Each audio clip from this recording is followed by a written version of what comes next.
আজকের ভিডিওর টপিক হচ্ছে vitamin D supplement, skin care cream ও ভেড়া। শুনতে একটু অড লাগছে না? অড লাগলেও এটা ঠিক যে ভিটামিন ডি সাপ্লিমেন্ট, বিভিন্ন ধরনের স্কিন কেয়ার ক্রিম, যেমন ধরুন বোরোলিন, কিছু ওয়াটারপ্রুফ মেকআপ প্রোডাক্ট আছে, ময়েশ্চারাইজিং ক্রিম আছে।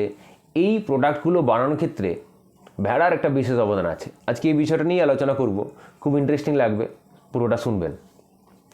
দেখুন, ভিটামিন ডি আমাদের শরীরে মূলত হাড়কে মজবুত রাখতে সাহায্য করে। কিভাবে? দেখুন, আমাদের হাড়ের যে মূল উপাদান সেটা হচ্ছে ক্যালসিয়াম। এখন এই ক্যালসিয়াম আমরা মূলত ক্যালসিয়ামযুক্ত খাদ্যের মাধ্যমে গ্রহণ করি। ওই ক্যালসিয়াম কি হয়, আমাদের অন্ত্রে অর্থাৎ ইন্টেস্টাইনে গিয়ে শোষিত হয়। এই ক্যালসিয়ামকে অন্ত্রে শোষণে সাহায্য করে ভিটামিন ডি। ওই ক্যালসিয়ামই পরবর্তীকালে আমাদের ব্লাড স্ট্রিমের থ্রু দিয়ে সারা শরীরে ছড়িয়ে পড়ে এবং বোন টিস্যু তৈরিতে কাজে লাগে। এখন এই ভিটামিন ডি এর সোর্স কি? ভিটামিন ডি আমরা কোথা থেকে পাবো? ভিটামিন ডি এর যেটা মূল সোর্স সেটা হচ্ছে সূর্যালোক। বাকি কিছু সোর্স অবশ্যই আছে, আমরা খাদ্যের মাধ্যমে পাই। কিছু ধরুন প্ল্যান্ট বেসড অর্থাৎ কিছু মাশরুমস আছে, কিছু ফ্যাটি ফিশ, ডিমের কুসুম, তো এগুলো থেকে পাওয়া যায়, কিন্তু পরিমাণে আমাদের যতটা প্রয়োজন তার থেকে অনেকটাই কম পাওয়া যায়। মূল সোর্স হচ্ছে সূর্যালোক। আমরা ছোটোবেলায় শুনতাম যে বাড়িতে বলা হতো যে খালি গায়ে কিছুক্ষণ রোদে থাকলেই ভিটামিন ডি পাওয়া যাবে। তখন মনে হতো যে সূর্যালোকেই বোধহয় ভিটামিন ডি আছে। আসলে তা তো নয়, সূর্যালোকে তার ভিটামিন ডি নেই। কি হয়, সূর্যালোক যখন সরাসরি আমাদের স্কিনের উপর পড়ে, তো সূর্যালোকের মধ্যে যে ইউভি রেডিয়েশন আছে বা অতিবেগুনি রশ্মি, ওই অতিবেগুনি রশ্মি আমাদের স্কিনে থাকা কোলেস্টেরলকে ভেঙে দেয়, ভেঙে দিয়ে ভিটামিন ডি তৈরি করে। ভিটামিন ডি দুটো ফর্ম, D3 আর D2। এখানে D3 তৈরি হয়। এখন বর্তমানে দেখুন আমাদের যা লাইফস্টাইল, তাতে করে এই রোদে দাঁড়িয়ে থাকা খালি গায়ে সময় এবং সুযোগ আমাদের কোনোটাই নেই। তাহলে কি হয়েছে? যা হওয়ার তাই হচ্ছে। দেখা গেছে প্রতি 4 জনের মধ্যে 3 জন আমাদের দেশে ভিটামিন ডি ডেফিসিয়েন্সিতে ভুগছেন। তাহলে এর সমাধান কি? এর ফলে তো অনেক সমস্যা তৈরি হচ্ছে। সমাধান কি? এর সমাধান হিসেবে একটাই আছে, সেটা হচ্ছে সাপ্লিমেন্ট। তো সেটা আমরা ট্যাবলেট আকারে হোক কি ক্যাপসুল আকারে হোক কি সলিউশন আকারে হোক আমরা গ্রহণ করছি। তো ডাক্তারবাবুরা প্রয়োজন মতো আমাদেরকে ডোজে প্রোভাইড করছেন। এখন এই ভিটামিন ডি সাপ্লিমেন্ট কীভাবে তৈরি করা হয়? এখানে আসছে ভেড়ার ভূমিকা। দেখুন, ভেড়ার স্কিনে এক ধরনের গ্ল্যান্ড বা গ্রন্থি থাকে, তার নাম হচ্ছে সিবাসিয়াস গ্ল্যান্ড। এই সিবাসিয়াস গ্ল্যান্ড থেকে এক ধরনের মোম জাতীয় পদার্থ নিঃসৃত হয়, তার নাম হচ্ছে ল্যানোলিন। এই ল্যানোলিন কী হয়, নিঃসৃত হয়ে ভেড়ার যে লোম তার গায়ে আটকে থাকে। প্রথমে কি করা হয়, ওই ভেড়ার লোম থেকে ল্যানোলিনকে সেপারেট করা হয় বিশেষ পদ্ধতির সাহায্যে।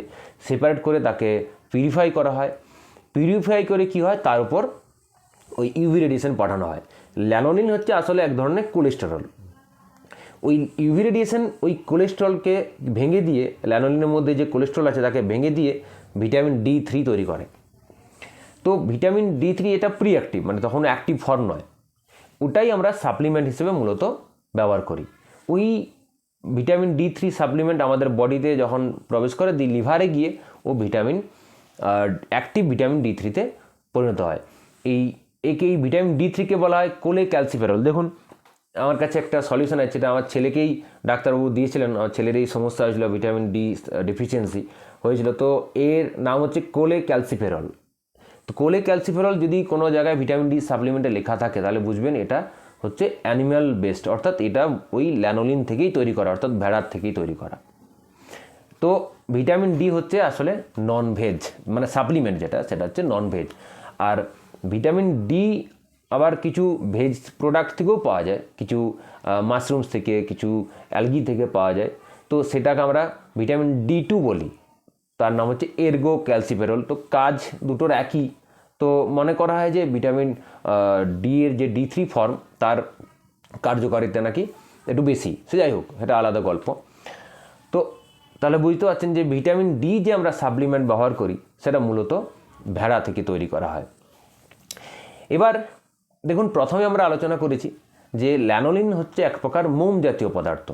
এখন মোমের সঙ্গে আপনারা হয়তো জানেন, মোমের সঙ্গে জলের কি একটা ঝগড়া বা বিবাদের সম্পর্ক, অর্থাৎ মোমের গায়ে জল লাগে না, অর্থাৎ মোম জলের সঙ্গে মিশে না, সোজা কথা। তাহলে কি হয়, এই জন্য ল্যানোলিনকে কী করা হয়, বিভিন্ন রকম ওই স্কিন কেয়ার ক্রিমের মধ্যে মিক্সড করে দেওয়া হয়। যেমন ধরুন বোরোলিনে যে যদি এর ইনগ্রিডিয়েন্টস দেখেন, পিছন দিকে দেখবেন লেখা আছে ADEPS ল্যানে। এই ADEPS ল্যানে হচ্ছে আসলে একটা ল্যাটিন ওয়ার্ড, ল্যানোলিনকে ল্যাটিন ভাষাতে বলা হয় ADEPS ল্যানে। তো যেখানে যেমন ময়েশ্চারাইজিং ক্রিমও তো তাই, যাতে জলে না মিশে যায়, জলে না গুলে যায়।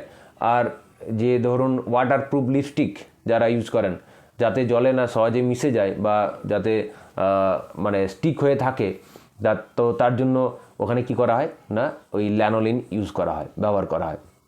তো এইগুলো আমাদের স্কিনে লাগালে কি হয়, মানে এই ধরুন বোরোলিন লাগালে কি হয় আমাদের, বা অন্যান্য যে ময়েশ্চারাইজিং ক্রিমগুলো, ও কী করে আমাদের শরীর থেকে জল বাইরে বেরোতে দেয় না। তাহলে আমাদের কি থাকে না, স্কিন সবসময় ময়েশ্চারাইজ অবস্থা থাকে, তো ফলে সহজে স্কিন ফাটে না, বা ফেটে গেলেও সহজে কী হয়, রিপেয়ার হতে পারে। তো আশা করি ভিডিওটা ভালো লাগলো। তো যদি ভালো লেগে থাকে অবশ্যই শেয়ার করবেন, আর কেমন লাগলো কমেন্ট করে জানাবেন। আর হ্যাঁ, ফলো করতে ভুলবেন না কিন্তু। Thank you.